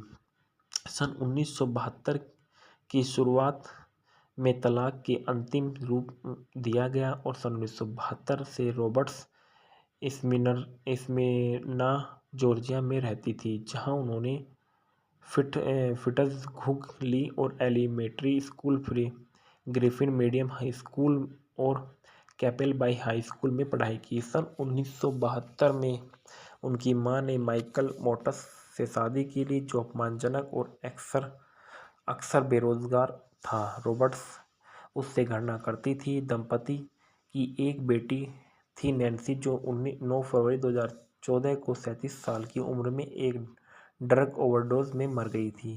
शादी सन 1983 में समाप्त हो गई और बेटी सुलू ने मोटस को क्रूरता के आधार पर तलाक दे दिया। उसने कहा कि उससे शादी करना और उसके जीवन का सबसे बड़ी गलती थी। रॉबर्ट्स बचपन में पशु चिकित्सक बनना चाहती थी। उन्होंने अपने स्कूल बैंड में शहनाई बजाई और स्मिर्ना के कैपेल हाई स्कूल में स्नातक होने के बाद उन्होंने जॉर्जिया स्टेट यूनिवर्सिटी में दाखिला लिया, लेकिन स्नातक नहीं किया। बाद में वह अभिनय में अपना करियर बनाने के लिए न्यूयॉर्क शहर चली गई, जहां वहां पहुंचने के बाद उन्होंने क्लिक मॉडलिंग एजेंसी के साथ अनुबंध किया और अभिनय कक्षाओं में दाखिला लिया। उनकी आजीविका के बारे में बताया गया कि सन 1980 के दशक में 13 फरवरी 1987 को प्रसारित द सर्वाइवर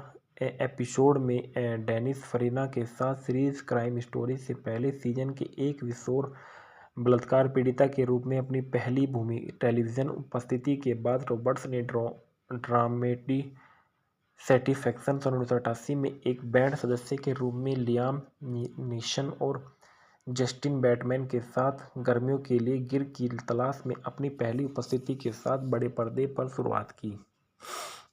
सन 1988 में रॉबर्ट्स ने मियामी वाइट्स के चौथे सीजन के समापन के लिए एक भूमिका निभाई और फिल्म देखने वालों के साथ उनकी पहली महत्वपूर्ण सफलता स्वतंत्र रोमांटिक कॉमेडी मिस्टिक पिज़्ज़ा के साथ आई, जिसमें उन्होंने एक पिज़्ज़ा पार्लर में वेट्रेस के रूप में काम करने वाली पुर्तगाली अमेरिकी किशोरी की भूमिका निभाई। रोजर एबर्ट ने रॉबर्ट्स को एक उग्र ऊर्जा के साथ एक प्रमुख सौंदर्य पाया और देखा कि फिल्म किसी दिन तक उन फिल्म सितारों के लिए नहीं जानी जा सकती इसमें स्टार बनने से पहले दिखाए गए थे।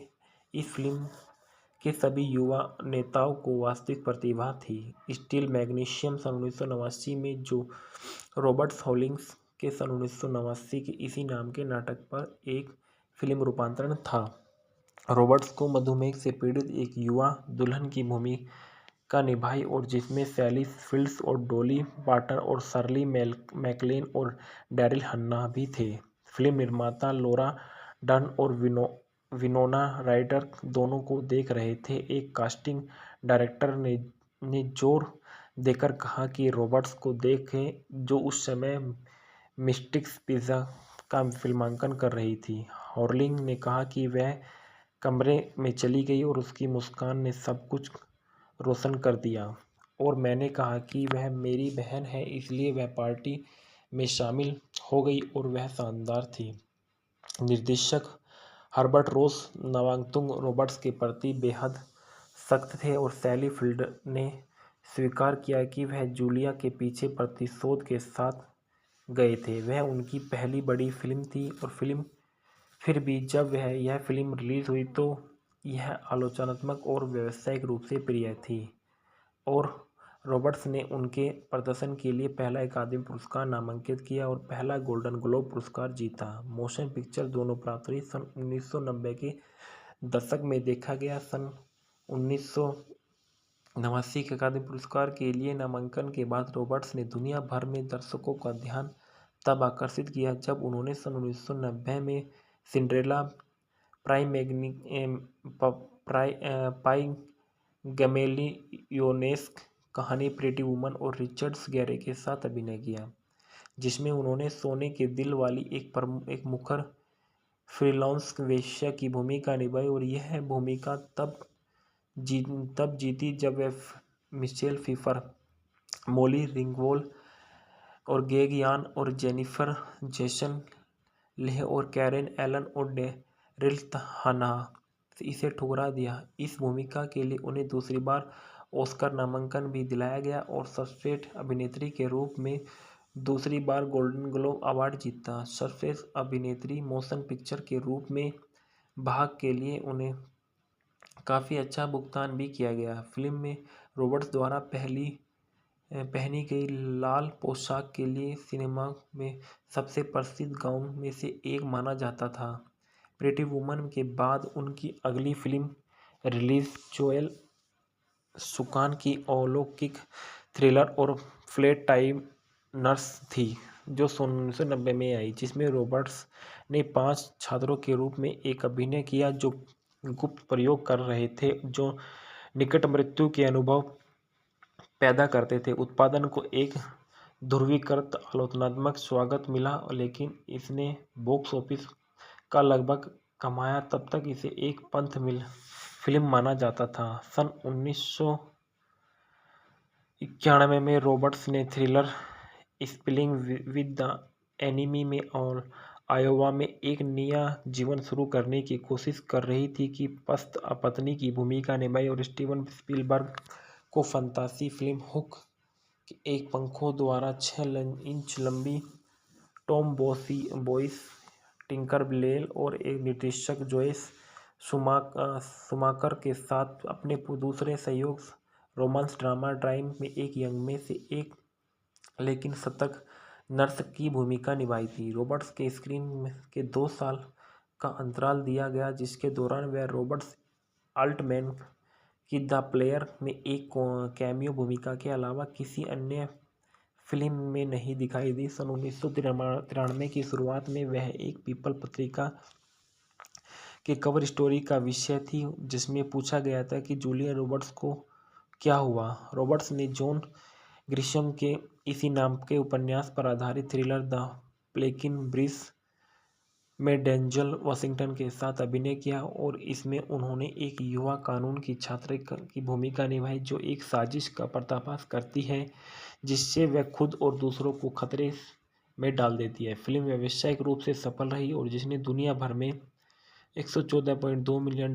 की कमाई की। उनकी अगली रिलीज की गई फिल्म आई लव ट्रबल्स सन 1996 में उन्होंने फ्रेड्स के दूसरे सीजन की अंतिम भूमिका निभाई, और ऐतिहासिक ड्रामा माइकल कोलिंस में विलियम नीसन के साथ नजर आई, जिसमें उन्होंने किट्टी किर्नन की भूमिका निभाई जो मारे गए और आयरिश क्रांतिकारी नेता की मंगेतर थी।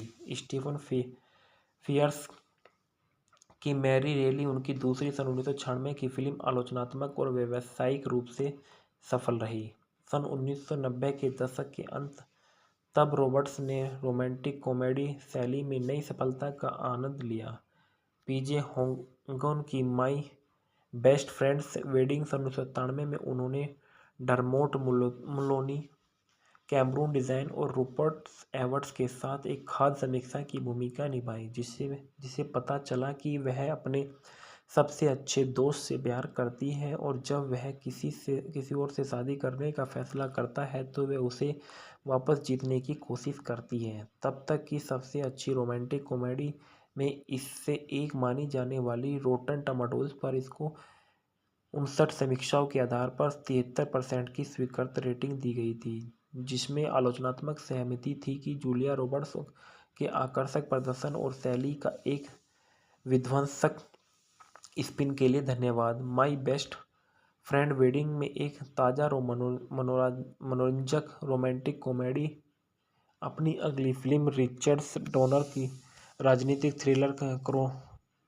कॉन्स्पिरेसी थ्योरी में रॉबर्टसन ने न्याय विभाग के लिए वकील के रूप में मेल गिब्सन के साथ अभिनय किया। सैन फ्रांसिस्को और क्रॉनिकल्स के किक लाशेल ने कहा कि जब सब कुछ विफल हो जाता है तब भी देखने के लिए सितारे होते हैं। रॉबर्ट्स को जो वास्तव में कुछ बढ़िया अभिनय करने में कामयाब होने और गिब्सन उनकी पसंद वास्तव में एक मजबूत चीज़ होनी चाहिए। फिर भी फिल्म ने $137 मिलियन की सम्मानजनक कमाई की और सन 1998 में रॉबर्ट्स टेलीविज़न श्रृंखला और सेसम्स स्ट्रीट में एल्मो के चित्र के लिए साथ दिखाई दिए। सुसान सार्टर के साथ स्टेप मॉम नाटक में अभिनय किया और जो एक गंभीर रूप से बीमार माँ और उसके बच्चे की भावी सौतेली माँ के बीच जटिल संबंधों के इर्द गिर्द घूमती है। जबकि समीक्षाएं मिश्रित में सकारात्मक और फिल्म ने दुनिया भर में $159.7 मिलियन कमाए। रॉबर्ट्स ने होम ग्रांट के साथ नॉटिंग हिल सन 1999 में जोड़ी बनाई, जिसमें उन्होंने एक प्रसिद्ध अभिनेत्री का किरदार निभाया था जिसे एक संघर्ष बुक स्टोर में मालिक से प्यार हो जाता है और फिल्म ने सिनेमा के इतिहास में सबसे बड़ी ब्रिटिश हिट के रूप में four wedding and the funeral को विस्थापित किया है और जिसने दुनिया भर में काफ़ी अच्छी कमाई की। और संस्कृति की आधुनिक रोमांटिक कॉमेडी एक उदाहरण है। फिल्म को आलोचकों द्वारा भी अच्छी प्रतिक्रिया मिली थी। CNN समीक्षक पॉल क्लिंटन ने रॉबर्ट्स को रोमांटिक कॉमेडी की रानी राज जारी कहा और टिप्पणी पर नोटिंग हिल सभी बांधवों को खिलाफ प्यार के बारे में एक और मज़ेदार और दिल को छू लेने वाली कहानी के रूप में अकेली खड़ी। हर रनवे ब्राइड्स के लिए रिचर्ड्स गैरी मार्शल के साथ फिर से जुड़ी और Roberts television series law and order की सीजन 9 के एपिसोड एम्पायर में अंतिम कलाकार थी, जिसमें नियमित कलाकार बेंजामिन ब्रेट थे जो उस समय अकेली प्रेमी थे और उनके प्रदर्शन ने उन्हें ड्रामा सीरीज के उत्कृष्ट अभिनेत्री के लिए टाइम प्राइज बी पुरस्कार से नामांकित किया गया था। सन 2000 में रॉबर्ट्स एक फिल्म में $20 मिलियन का भुगतान पाने वाली पहली अभिनेत्री बनी और जब उन्होंने एरिन ब्रोकोविच 2000 में California Pacific gas and the electronics company के खिलाफ अपनी लड़ाई में वास्तविक जीवन की पर्यावरण कार्यकर्ता एरिन ब्रोकोविच की भूमिका निभाई थी। रोलिंग स्टोन के पीटर ट्रेवल्स ने लिखा कि रॉबर्ट्स के एरियन का भावनात्मक बोझ दिखाया क्योंकि वह अपने बच्चों और एक ऐसी नौकरी के प्रति जिम्मेदार रहने का कोशिश करती है जिसने उसे आत्मसम्मान का पहला स्वाद प्रदान किया। जबकि एंटरटेनमेंट वकीली के आलोचनात्मक ओवेल और ग्लिब्रेन के महसूस किया गया था, रॉबर्ट्स ने उनकी चुलबुली चमक और उदासी के साथ देखना खुशी की बात है। एरिन ब्रोकोविच ने दुनिया भर में $256.3 मिलियन कमाए और रॉबर्ट्स के कई अन्य पुरस्कारों के अलावा सर्वश्रेष्ठ अभिनेत्री का अकादमी पुरस्कार भी मिला। सन 2000 में हॉलीवुड रिपोर्टर की शो बिजनेस में 50 सबसे प्रभावशाली महिलाओं में सूची में जगह पाने वाली पहली अभिनेत्री बनी थी, क्योंकि वह सूची सन 1992 में शुरू की गई और उनकी सुलेस प्रोडक्शन कंपनी जो रोथ के साथ एक सौदा किया गया था। एरिन ब्रोकोविच के द्वारा अपनी पहली film road gangster comedy the Mexican 2001 में, जिसमें उसने अपने पुराने दोस्त ब्रैड पिट के साथ काम करने का मौका मिला और फिल्म की स्क्रिप्ट मूल रूप से प्रमुख मोशन पिक्चर सितारों के साथ एक स्वतंत्र प्रोडक्शन के रूप में फिल्माई जाने वाली थी। लेकिन रॉबर्ट और पिट को जो कुछ समय से एक ऐसे प्रोजेक्ट की तलाश में थे जिससे कि वे एक साथ रह कर सके, इसके बारे में सुना और साइन कराने का फैसला किया। हालांकि इसे एक विशिष्ट रोमांटिक कॉमेडी स्टार वाहिनी के रूप में विज्ञापन किया गया था, फिल्म केवल महिलाओं के रिश्ते पर केंद्रित थी और दोनों ने एक साथ अपेक्षाकृत कम स्क्रीन समय साझा किया और मैक्सिकन ने उत्तरी अमेरिका में 66.8 मिलियन डॉलर कमाए। जो रोथ की रोमांटिक कॉमेडी अमेरिकी की स्वीट हाउस 2001 में, हालांकि यह एक व्यावसायिक सफलता थी जिसने दुनिया भर में काफ़ी अच्छी कमाई की। रॉबर्ट्स को सन 1953 में माइक न्यूवेल के ड्रामा मोनालिसा स्माइल के वेल्सी कॉलेज में एक अग्रणी कला इतिहास के रूप में प्रोफेसर की भूमिका निभाने के लिए रिकॉर्ड 25 मिलियन डॉलर मिले, जो उस समय कभी किसी अभिनेत्री द्वारा अर्जित की गई थी, जो सबसे अधिक कमाई थी। फिल्म को आलोचकों द्वारा बड़े पैमाने पर गुनगुना समीक्षा मिली, जिन्होंने इसे पूर्वानुमानित और सुरक्षित पाया, लेकिन सिनेमाघरों में 141 मिलियन डॉलर से अधिक की कमाई की। और 2004 में रॉबर्ट्स ने माइक निकोलस की फिल्म क्लोजर के रूप में अमेरिकी फोटोग्राफर की भूमिका और कैट ब्लैंचेट की जगह, जो पैट्रिक बार्बर द्वारा लिखित एक रोमांटिक ड्रामा था, उनके पुरस्कार विजेता सन 1997 में इसी नाम के नाटक पर आधारित थी, जिसमें लूड लो, नताली पोर्टमैन और क्लाइव ओवेल सह कलाकार थे। इसके बाद उन्होंने ओशियंस 11 में एक टेल्स ओशियन की भूमिका दोहराई, जो जानबूझकर पहली फिल्म की तुलना में बहुत अधिक परंपरागत थी, जिसने एक दृश्य में रॉबर्ट्स का चरित्र वास्तविक जीवन की जूलिया रॉबर्ट्स का प्रतिरूपण करता है। ऐसा फिल्म के पात्रों का मानना है कि उसमें काफ़ी समानता है, हालांकि 11 की तुलना में कम समीक्षा की गई और यह फिल्म बॉक्स ऑफिस पर बड़ी सफलता में रही।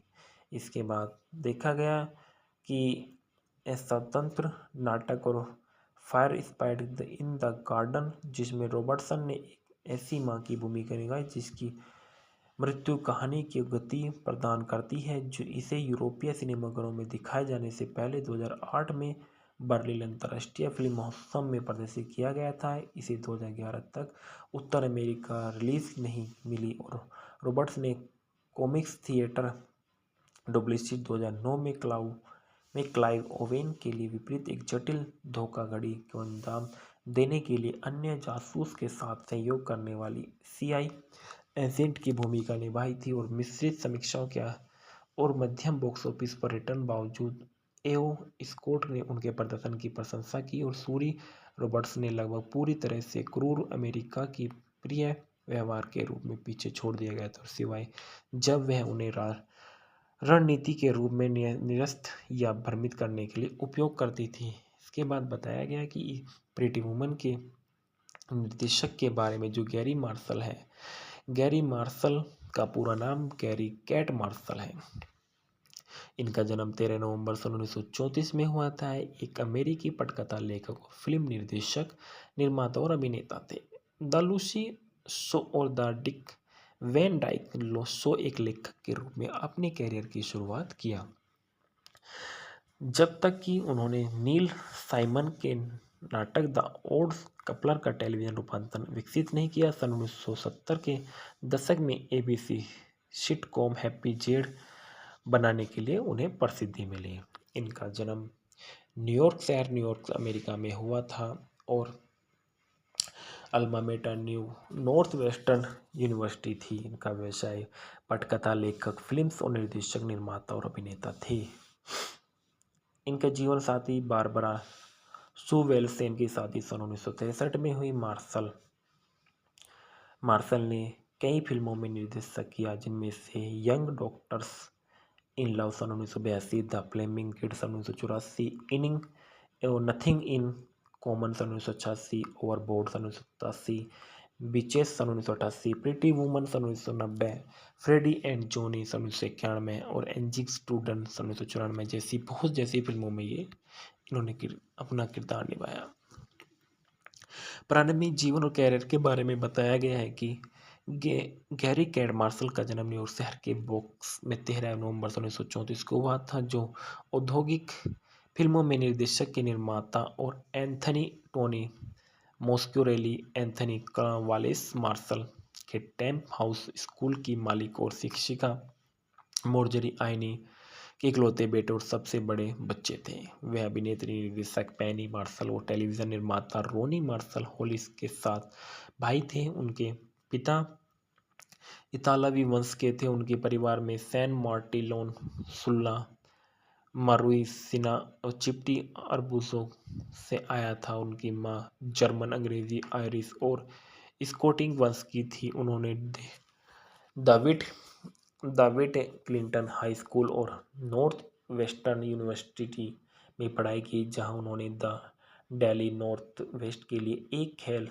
थंब लिखा था और अल्फा ताऊ ओमेगा बिरादरी के लिए सदस्य थे। सन 1956 की शुरुआत में मार्शल ने स्टार्स एंड स्ट्राइप्स में सियोन न्यूज़ के एक लेखक के रूप में अमेरिकी सेना में काम किया और कोरिया की में सेवा करते हुए सशस्त्र बल रेडियो नेटवर्क के लिए प्रोडक्शन चीफ थे। 9 मार्च सन 1963 को मार्शल ने बारबरा सू वेल्स में शादी की और वे लॉस एंजल्स में रहते थे। दंपति के भी 3 बच्चे थे और स्कॉट लोरी, जिनके साथ उन्होंने एक किताब लिखी, और कैथलीन, जो उनकी सभी फिल्मों में दिखाई दी आजीविका। मार्शल ने अपने करियर की शुरुआत जॉय बिशप और फिल फॉस्टर जैसे हास्य कलाकारों के रूप में एक चुटकुला लेखक के रूप में की थी।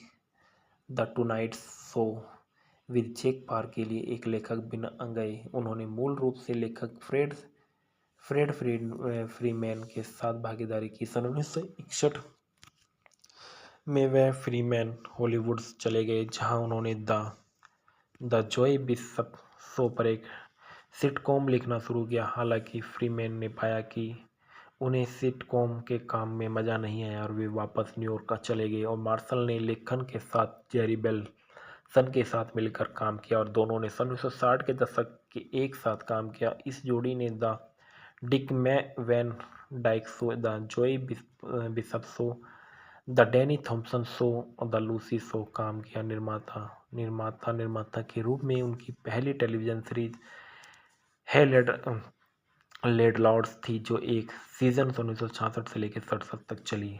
फिर उन्होंने नील साइमन के नाटक द ओड कपल को टेलीविज़न के लिए रूपांतरित किया। सन 1970 के दशक में आगे बढ़ते हुए मार्शल ने अपने दम पर या दूसरों के साथ काम किया और हैप्पी डेज, लावर्नो एंड शर्ली और मार्क एंड मिडी का निर्माण किया, जिसे उनके सहयोगियों थॉमस एल मिलर और रॉबर्ट एल बोयट्स और एडवर्ड के मिलिक्स ने बनाया था।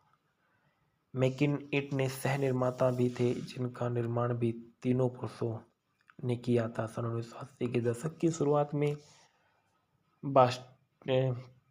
बास्केटबॉल खेलते समय उनकी मुलाकात हेक्टर एलिसोडो से हुई। वे बहुत अच्छे दोस्त बन गए और एलिसोडो हर उस फिल्म में दिखाई दिए जिसे मार्शल ने निर्देशित किया था, जिसकी शुरुआत उनकी पहली feature film young doctors in love से हुई थी। एलिसोडो ने एक बार उल्लेख किया कि उन्हें मार्शल में सभी अनुबंधों के लिखा गया था और वे फिल्म करना चाहते या नहीं, और एग्जिट टू एडन के शुरुआती क्रेडिट में उनकी 8वीं फिल्म एक साथ एलिसोडो का एक एज्यूक्सल हेक्टर एलिसोडो के श्रेय दिया गया था। 1984 में मार्शल ने द फ्लेमिंगो किड में लेखक निर्देशक के रूप में एक film hit the flamingo kid में मुख्य किरदार मेट डिकन में पिता के रूप में अपनी सबसे बड़ी भूमिका निभाई थी। अपने कैरियर के इस दौर में मार्शल ने के पास कई जिम्मेदारियां थी, जिनकी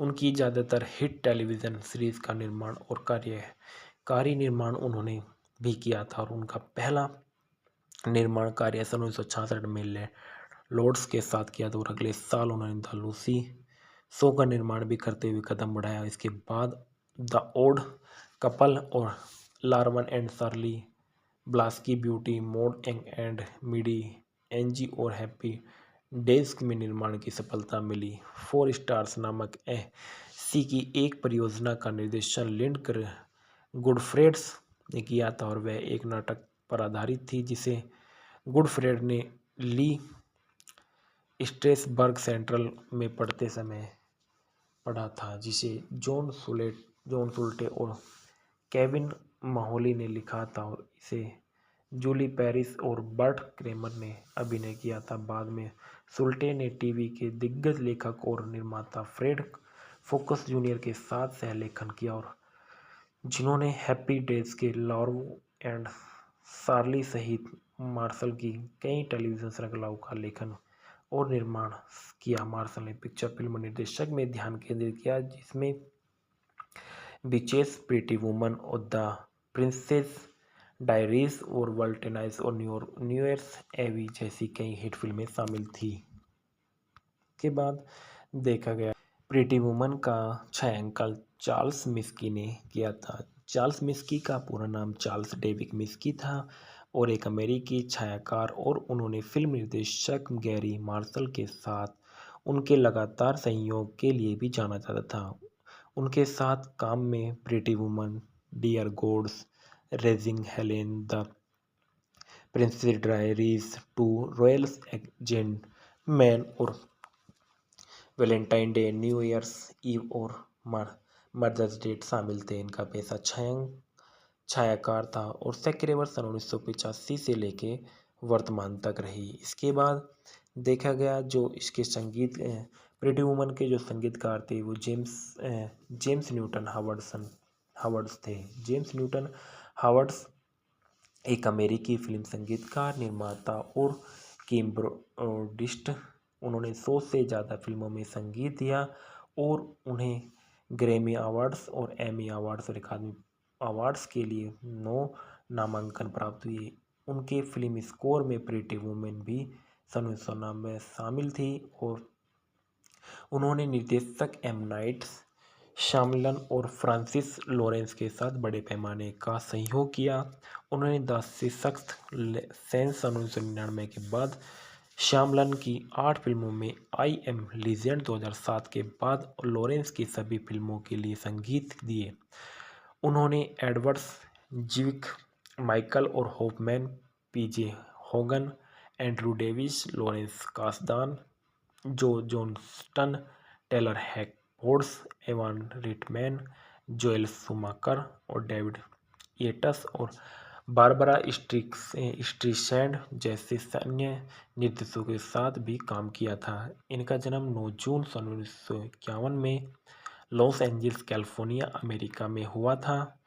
इनकी जो शैलियाँ थी फिल्म अंक, चट्टान, जल्दी ले आना। व्यवसाय संगीतकार, संगीत निर्माता, संगीतकार, प्रबंधक और करने वाले थे। उपकरण कीबोर्ड था। सक्रिय वर्ष सन 1975 से लेकर वर्तमान तक है। इनके जो जीवन साथी हैं ब्री हावर्ड से इनकी शादी सन 1974 में, उसके बाद इन्होंने रोशना ऑक्टेवर से की और सेफिलिना से शादी की। शुरुआती जिंदगी के बारे में देखा गया, हावर्ड्स का जन्म लॉस एंजल्स में हुआ था। वे एक संगीत परिवार से थे और उनकी दादी वायलिन वादक थी और उनके पिता यहूदी थे, लेकिन वह नहीं चाहते थे कि उनके बच्चों को पता चले कि वह यहूदी है, इसलिए उन्होंने अपना अंतिम नाम हेरोविंटस से बदलकर हॉवर्ड्स कर दिया था। हॉवर्ड्स ने 4 साल की उम्र में शास्त्रीय पियानो की शिक्षा लेते हुए एक बच्चे के रूप में संगीत का अध्ययन करना शुरू किया और उन्होंने ओसाई, कैलिफोर्निया में थेचर स्कूल और मेटेसिटो, कैलिफोर्निया में Music Academy of the West में रेजिनोल्ड्स स्टीवर्ट्स के लियोन फ्लेशर के साथ भाग लिया। इसके बाद उन्होंने यूनिवर्सिटी ऑफ साउथर्न कैलिफोर्निया में दाखिला लिया और स्कूल ऑफ म्यूजिक में पियानो परफॉर्मेंस मेजर के तौर पर पढ़ाई की, लेकिन 6 हफ्ते बाद पढ़ाई छोड़ दी क्योंकि वह पियानो को प्रैक्टिस करने के अलावा दूसरी चीज़ें करना चाहते थे। हावर्ड्स ने कॉलेज छोड़ने के बाद वह मामा लायन नामक एक अल्पकालिक रॉक बैंड में शामिल हुई और बैंड का नेतृत्व नील मैरीवेदर ने किया था। इसमें मुख्य गायक लिन कैरी ड्राइव का कॉफ़ी हॉल में एक गिटार पर रिक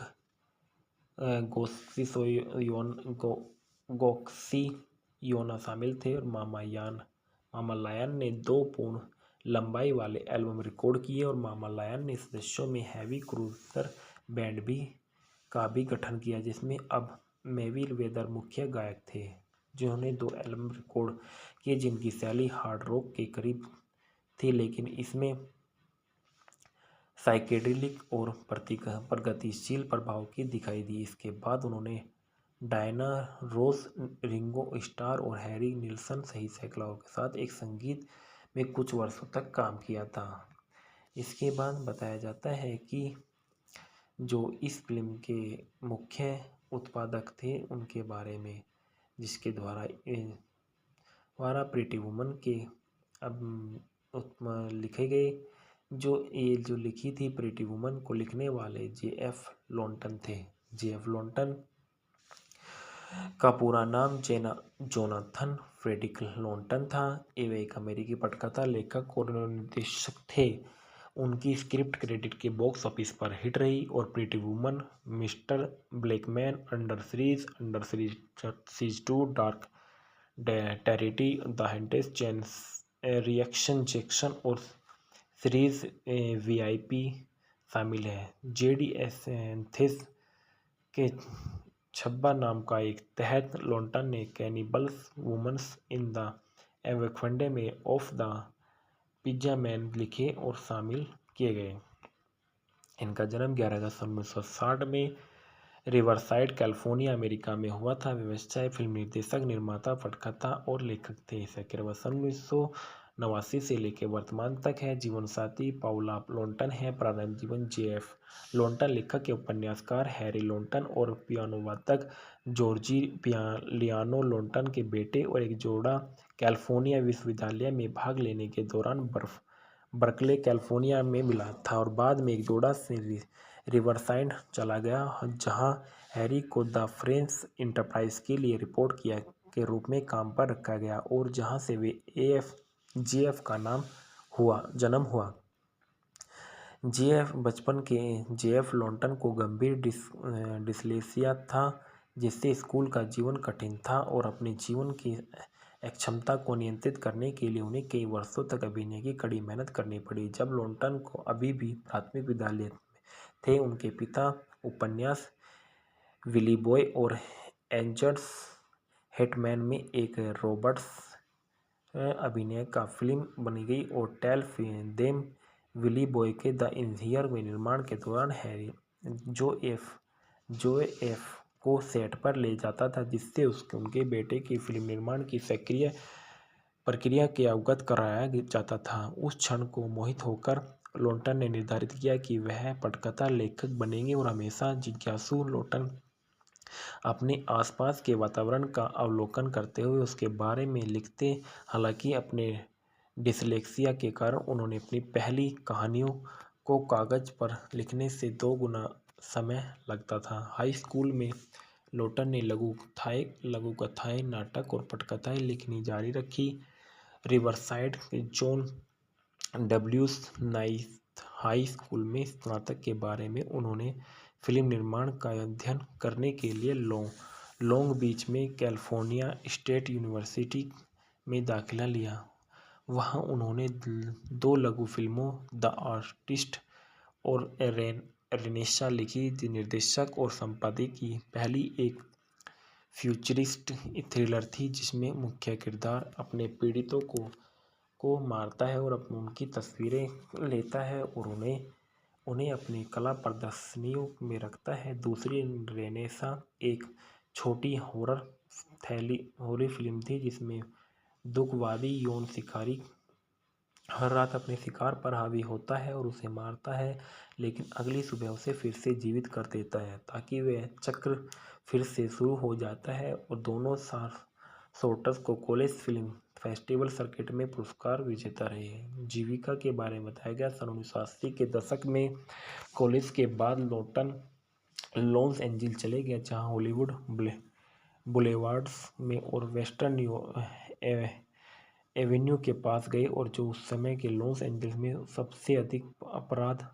दर पाने वाले क्षेत्रों में से एक था। वेश्याओं, दलालों और नशीली दवाओं के उपयोगकर्ताओं के डीलरों के बेघर लोगों के बीच रहना सेटिंग ने लॉटन को अपनी कहानियों के लिए प्रेरणा की और वह विस्तृत श्रृंखला दी। उन्होंने कई पोस्ट प्रोडक्शन कंपनियों में काम करते हुए कई पटकथाएं लिखी। इस दौरान लॉटन की मुलाकात निर्माता चार्ल्स बेंट से हुई, जिसके लिए उन्होंने अपनी पहली पिक्चर फिल्म निर्देशक Caliban women's in the avocado jungle of death, Joseph Corder की हट ऑफ द डॉकन में फ्रांसिस फोर्ड कोपेला में की पिक्चर एपोकैलिप्सिस नाउ दोनों का रूप है।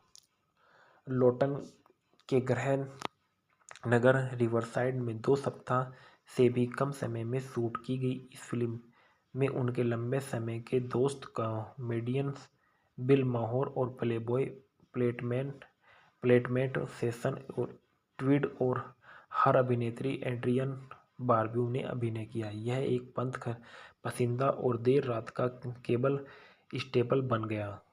Cannibal women in the avocado jungle of death के बाद लॉटन की पिज़्ज़ा मैन भी थी। उन्होंने निर्देशित किया, जो एक पिज़्ज़ा डिलीवरी मैन के बारे में राजनीतिक व्यंग्य जो एक हास्यपूर्ण सरकारी साजिश की जांच कर रहा था। बिल माहर ने कॉमेडियन एनाबेल गुरविच के साथ 1991 की फिल्म पिज़्ज़ा मैन में भी अभिनय किया। दोनों फिल्मों में उन्होंने पद्मा नाम जेडी जैक्सन का इस्तेमाल किया गया था।